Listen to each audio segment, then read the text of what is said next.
So I was just doing a little bit of cleaning on this Macintosh IIsi that I just picked up, and when I bought it, I saw that it had this base.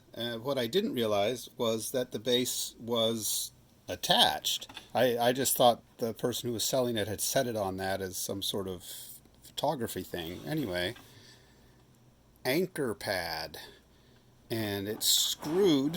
You can see here it's screwed directly to the bottom of the 2SI, and it has these pads.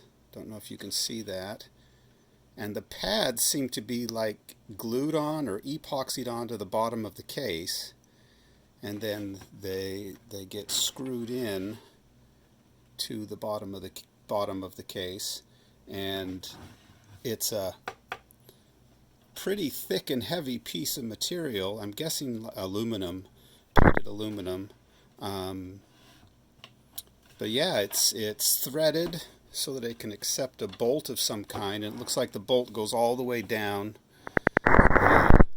through here, and then I'm guessing it would stick in and then they would lock it somehow. I need to look up some more information about that, but anyway, pretty interesting.